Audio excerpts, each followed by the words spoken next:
The boat rocked gently on the waves. The sound of water tapping the sides blending with the faint laughter from the shore. I leaned over the edge, letting my fingers trail through the cool water. The sun beat down, warm on my skin, yet I felt a chill in my chest that not even the summer heat could chase away.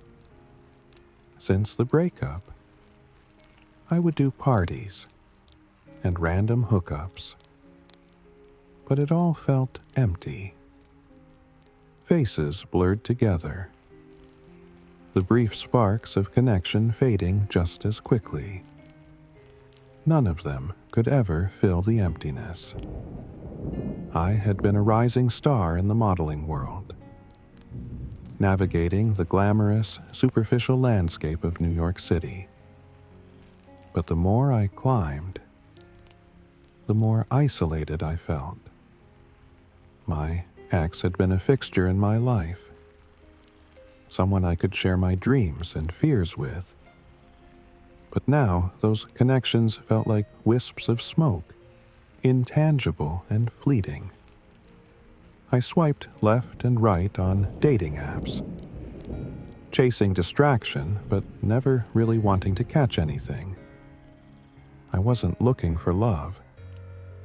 I was just trying to drown out the loneliness. But on that particular day, I needed a break from the city. I needed a break. The ocean felt like the only place where I could escape the constant noise and the lights of the city. I turned my phone to silent, left behind the clamor of parties, and found myself on the water, where the only sound was the rhythmic lapping of waves. I stared into the water. Something caught my eye. Something flickered below the surface. I leaned in, my pulse speeding up as curiosity got the better of me. At first, I thought it was just my imagination playing tricks. But then it happened again, a flash of color darting through the blue. "What the hell?" I muttered, squinting against the sun.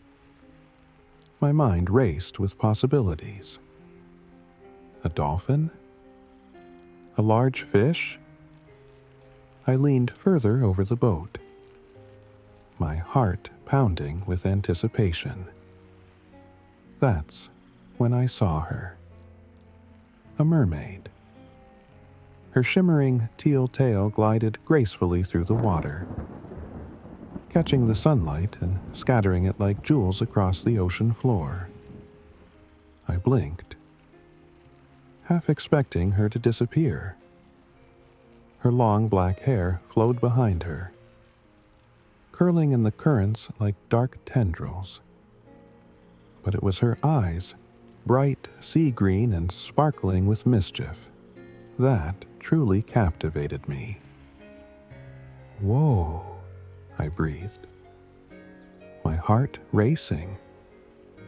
I felt like I'd stumbled into a dream.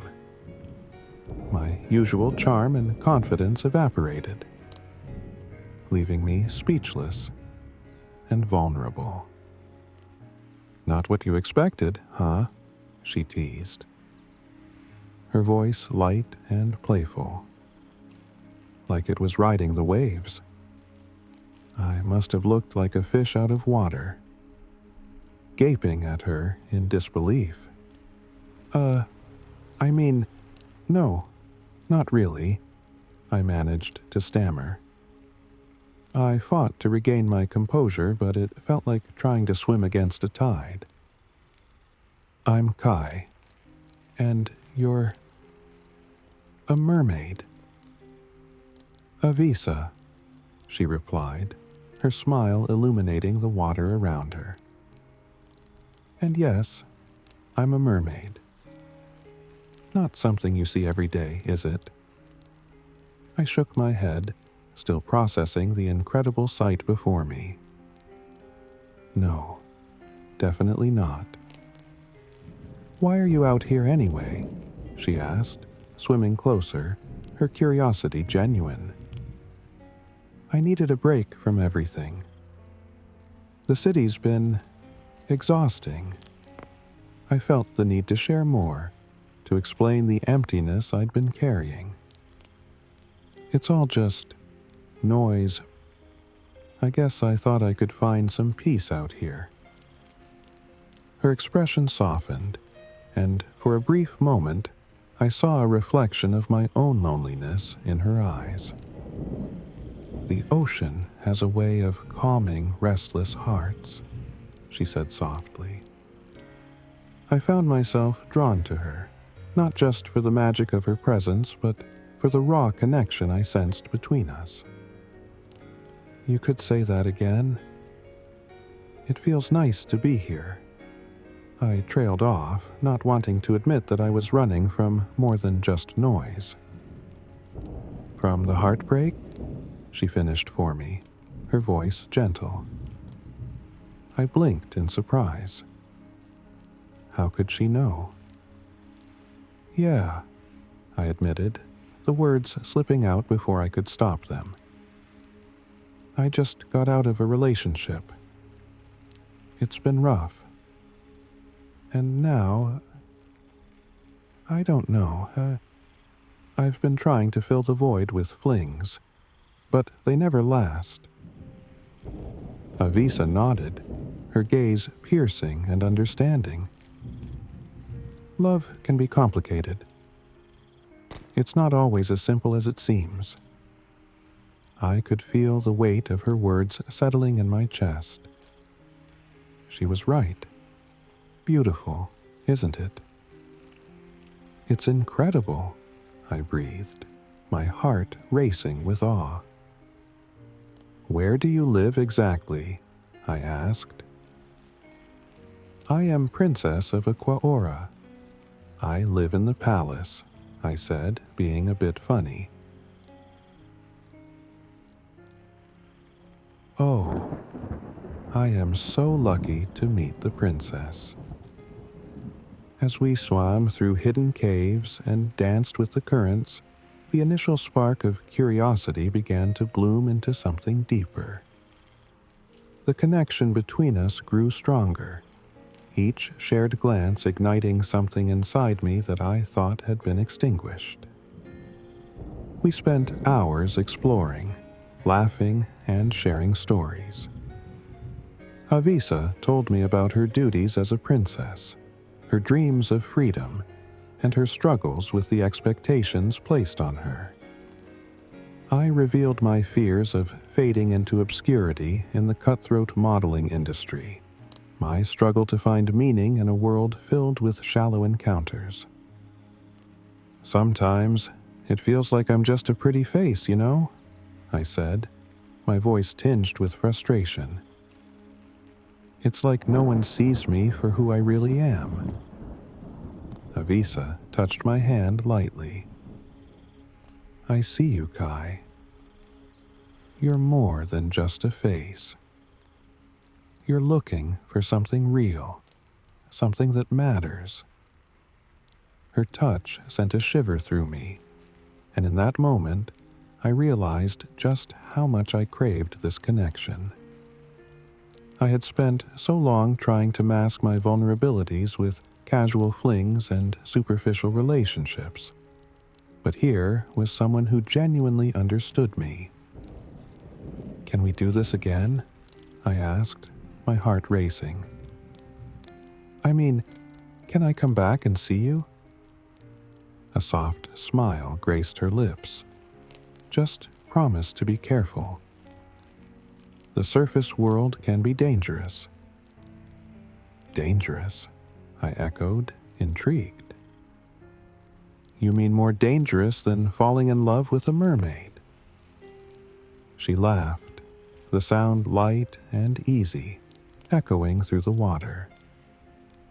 Well, that too, but I meant the ocean itself. It has its mysteries. As the sun began to set, casting a warm glow over the water.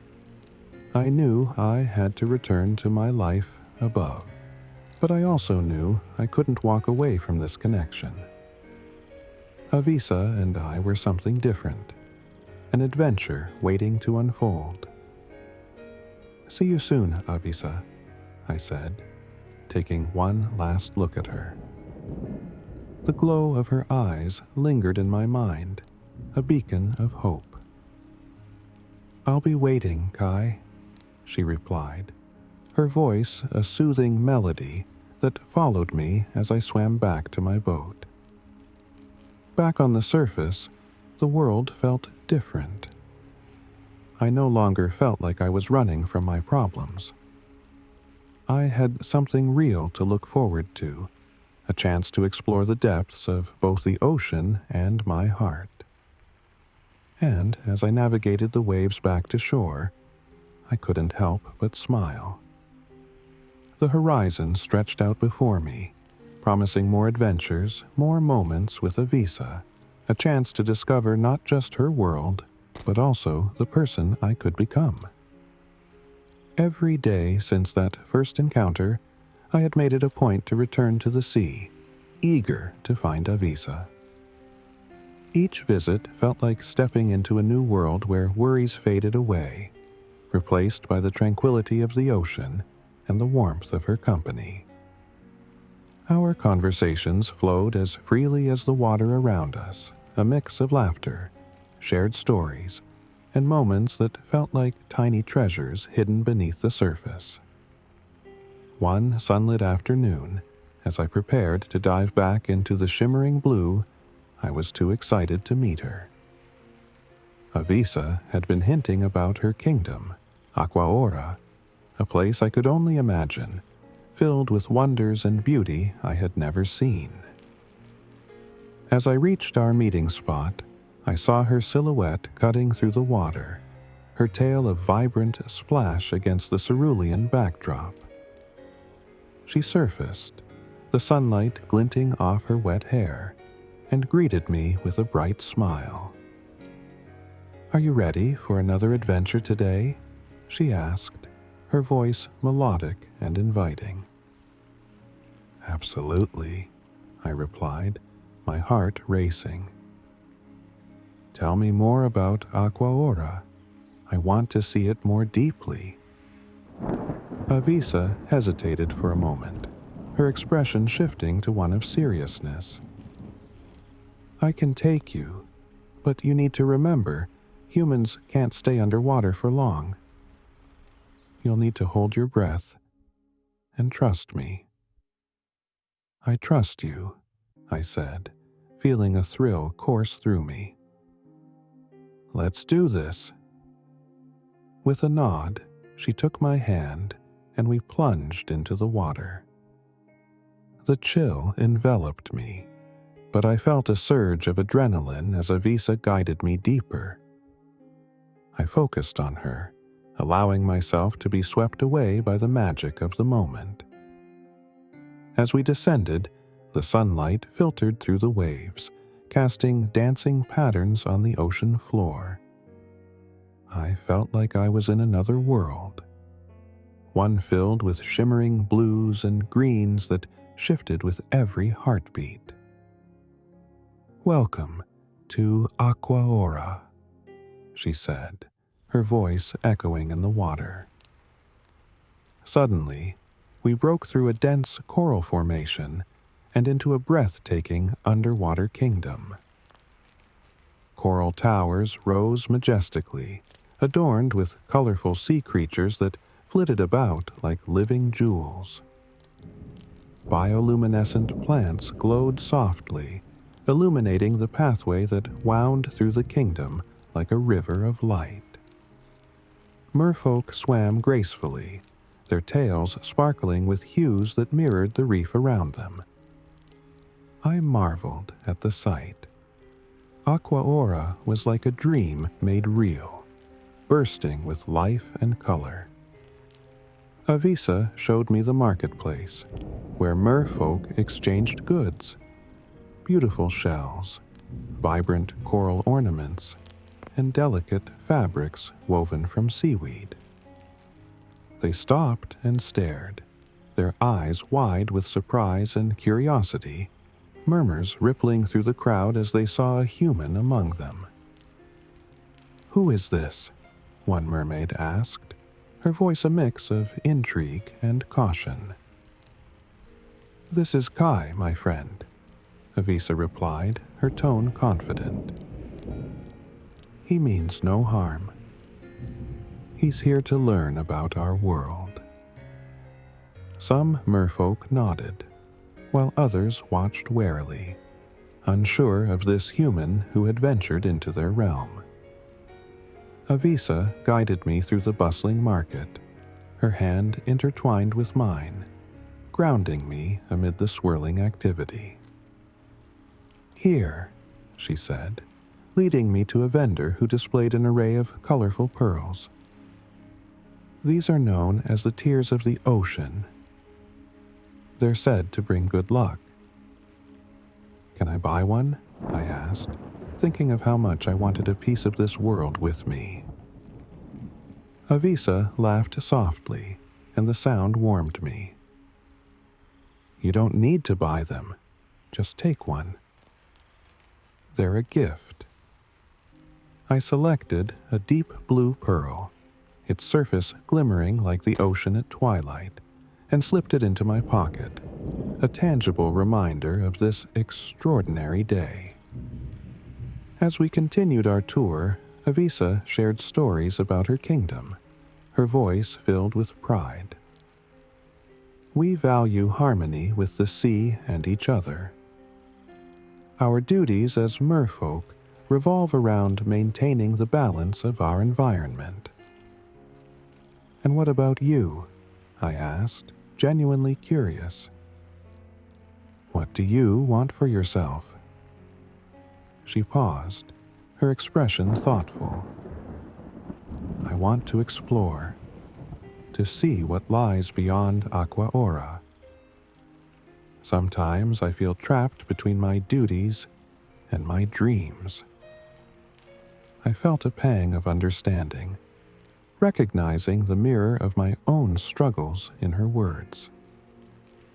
"You deserve to chase your dreams, Avisa," I said, squeezing her hand gently.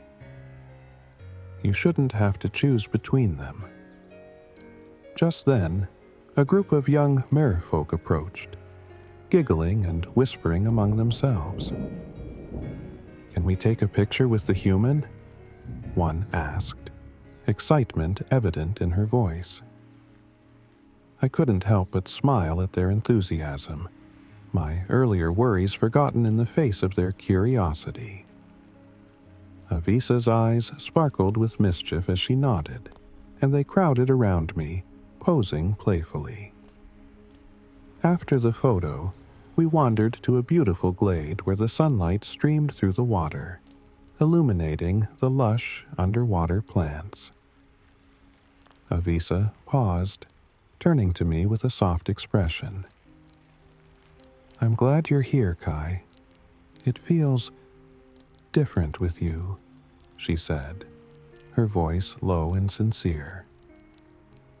"Me too," I admitted, my heart swelling. "You've opened my eyes to something incredible.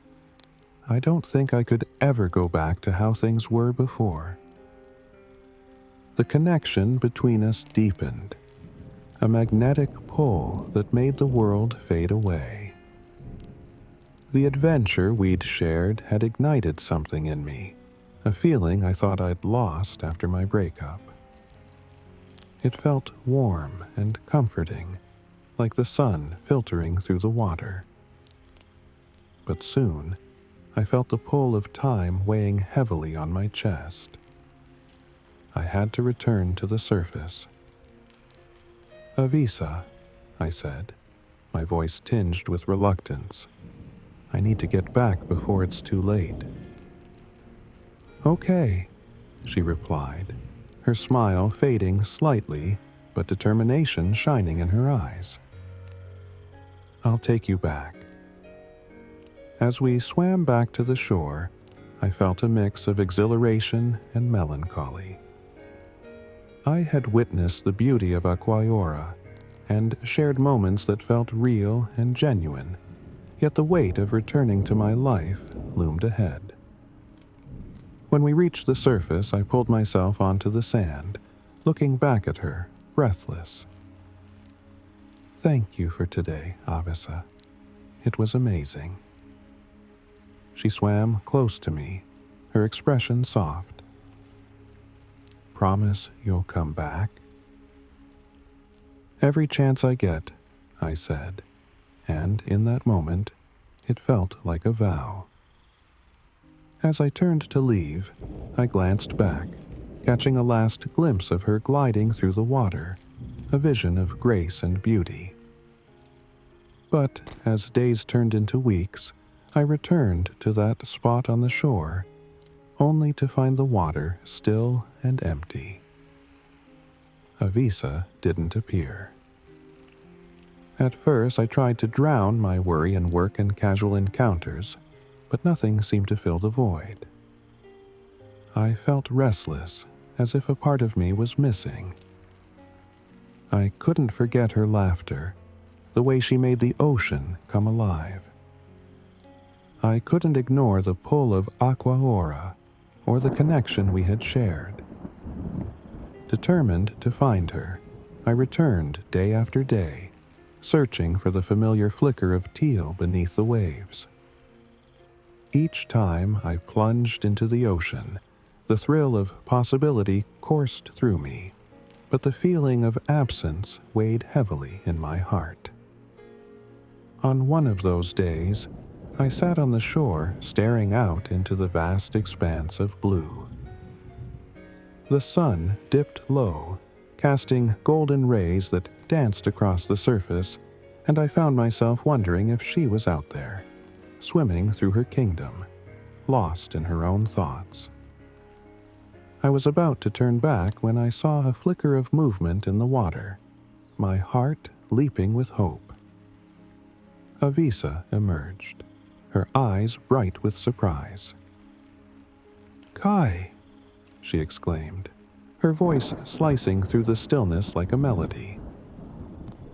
"I've missed you," I replied, my heart swelling with relief.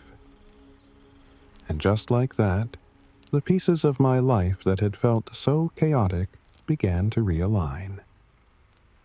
The ocean, with all its beauty and mystery, had brought me to Avisa.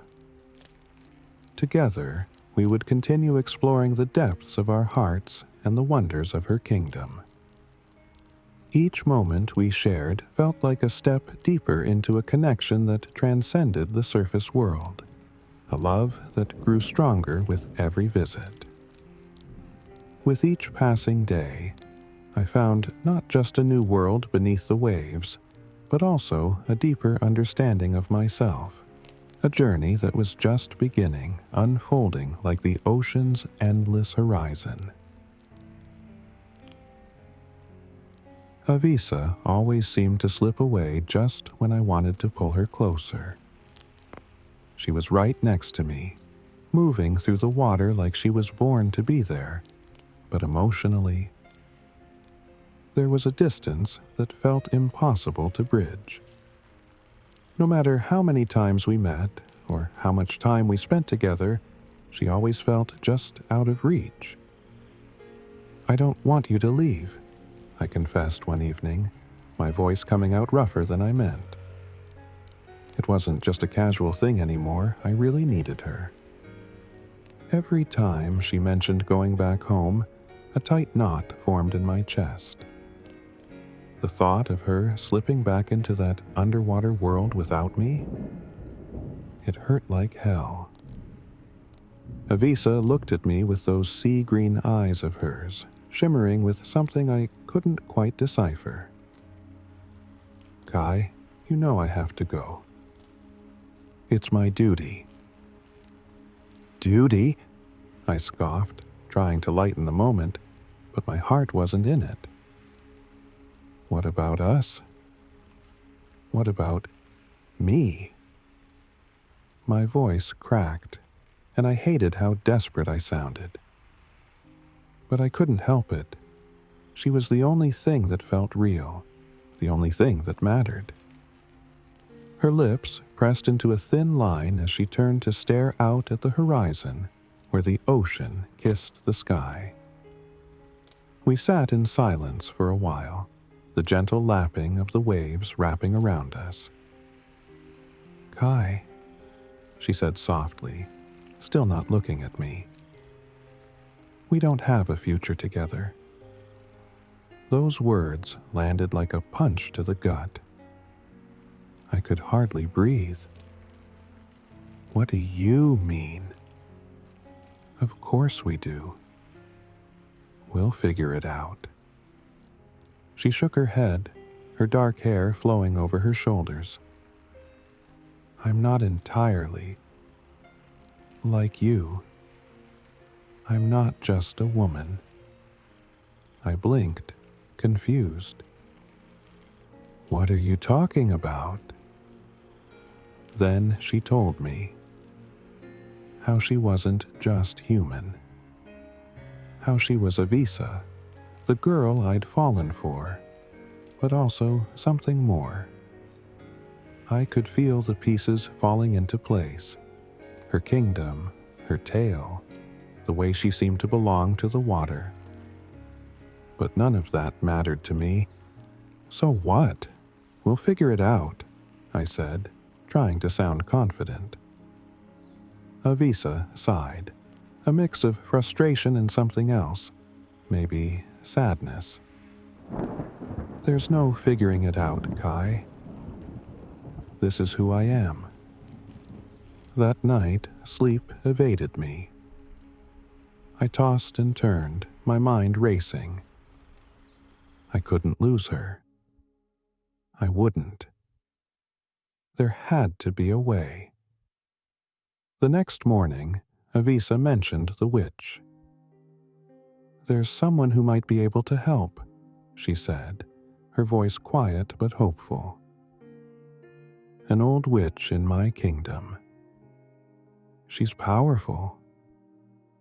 If anyone can change things, it's her." I didn't hesitate. "Then let's go." We swam for what felt like hours, diving deeper into the ocean where light barely reached. It was dark and cold, but I didn't care. All that mattered was finding this witch and convincing her to help us. When we finally found her, the witch wasn't what I expected. She didn't look like some cackling hag. She seemed ordinary. But the way she looked at Avisa told me she knew everything about her.